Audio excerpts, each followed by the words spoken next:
Bonjour les amis, je vais vous parler du ZV-1. Le ZV-1, pour en avoir la quintessence, il faut quelques accessoires. En premier, en dessous, ça s'abîme facilement. Alors je vous conseillerais la plaque, voyez, qui se met simplement comme ceci et qui se visse, qui laisse l'accès aux batteries, donc aucun problème, ça laisse l'accès à tout et vous avez la base pour le mettre sur le trépied, extrêmement facile. Alors personnellement, je préfère quelque chose de plus costaud. Vous voyez, comme par exemple mon RX 100, j'adore avoir un appareil qui paraît un peu mieux. Alors celui-ci, oui, effectivement, par rapport au A6600, 6400, fait un peu, comme ils disent aux États-Unis, plasticky. Et donc, qu'est-ce que je fais, les amis? Je mets ceci. Vous le trouvez, cet adaptateur, cette cage, comme on dit aux États-Unis, vous la trouvez aux environs en dessous de 50 $. Sur Amazon ou sur eBay. Alors, c'est costaud et ça vous permet de mettre des optiques plus lourdes, plus importantes. Par exemple, comme celle-ci, vous voyez, voilà le 70-200. Là-dessus, vous arrivez à le tenir correctement. Sans cette carrage, c'est très difficile.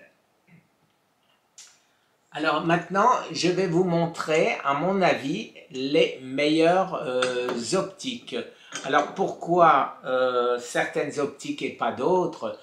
Si on achète cet appareil, c'est pour sa possibilité de blurry background derrière, comme le ZV-1 avec lequel je suis en train de filmer. Et donc, de ce fait, il faut non pas le 10-18 qui ouvre à 1,4 que beaucoup recommandent, mais au contraire, il faut rester au plus près possible de 10, bien sûr. Je vous disais, moi, ce que j'aime bien, c'est le 12 mm. Alors, le 12 mm Samyang, les amis.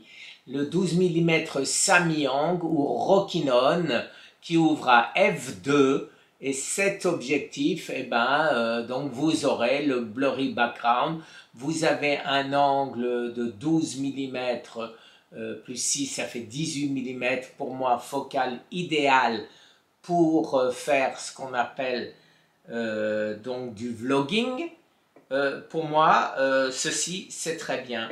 Alors, si vous voulez encore plus de blurry background, il y a une optique qui en plus, c'est le 1.8-24 de Zeiss, le 1.8-24 de Zeiss. Alors là, vous avez bien sûr un 35 mm à 1.8 et c'est Zeiss, donc bon, habituellement, rien à dire.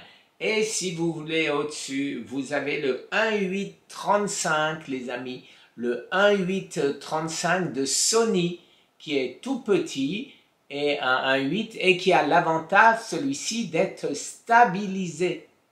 Alors, 35 mm, ça vous fait à peu près un 50 mm. 50 mm, 1.8, stabilisé, c'est excellent. Ce que je peux vous proposer aussi pour comparer au 12 mm de Rokinon, vous avez le Tweet de Zeiss, le Tweet de Zeiss qui ouvre qu'à 2,8 et non pas à 2, mais c'est Zeiss. Après, les amis, qu'est-ce que vous avez encore? Vous avez la trilogie, comme ils appellent ça, de Sigma. Ils ouvrent tous à 1,4. Alors vous avez le fameux 30 mm, 1,4, ça vous fait un 45 à 1,4, c'est magnifique. Vous avez le 56 mm qui vous fait à peu près un 80 mm. Donc pour faire du portrait, ce genre de choses, avec un blurry background fantastique, puisque il ouvre à 1.4. J'utilise aussi le 1.855 de Zeiss, qui est un full frame, alors que celui-ci c'est un APS-C, mais bien sûr, vous le savez, le ZV-1 étant un APS-C, il va vous mettre automatiquement en APS-C. Et la Rolls-Royce, pour moi, la Rolls-Royce, il est un peu gros, et donc d'autant plus le besoin de la cage, c'est le 16 mm 1.4 de Sigma. Alors celui-là, c'est une réussite totale, tout le monde le vante. Alors, le ZV E10 n'a pas été franchement conçu pour remplacer des appareils comme le A6600.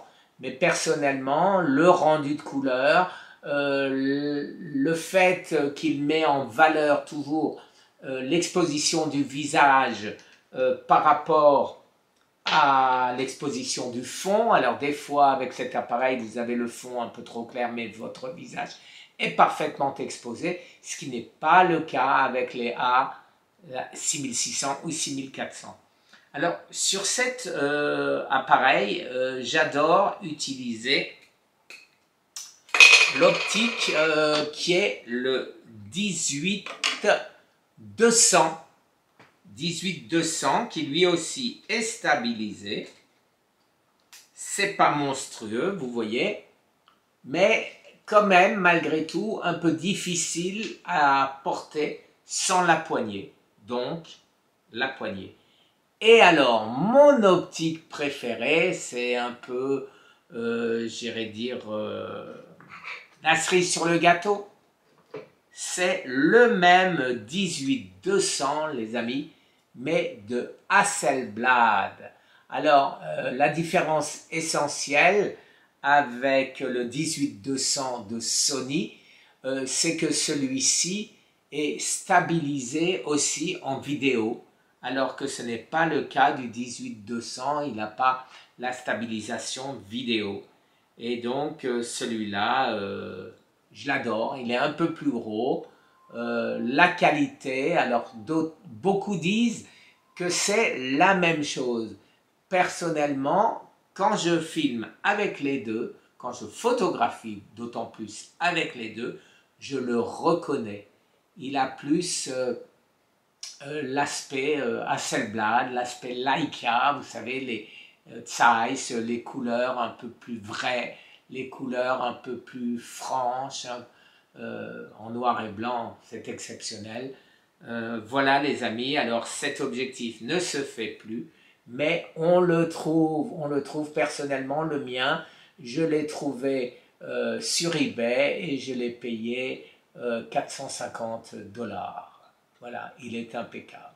Alors, un petit truc un peu plus casse-pied, c'est que le bouchon, voilà, il se dévisse, alors mais rien ne vous empêche de mettre un bouchon normal et de garder bien précieusement le bouchon vissant marqué Hasselblad.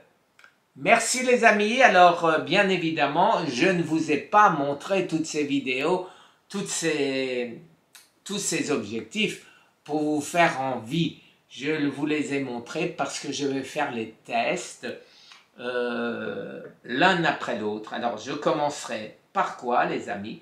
Je commencerai par le Zeiss 2.8 12 mm f2.8 et le Rokinon ou Samyang 12 mm f2.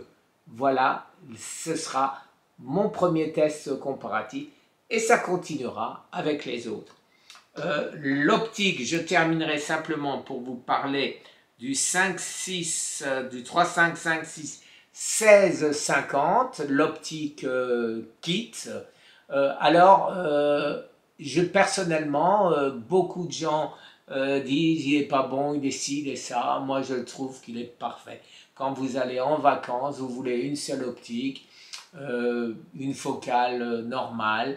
Il a l'avantage en vidéo d'avoir un zoom électrique, ce qui n'est pas le cas, bien évidemment, des autres. Mais vous le savez, que le Zivi I-10 a aussi la possibilité de zoomer ici. Et voilà, je pense avoir fait le tour. Et à la prochaine les amis. Merci. Au revoir.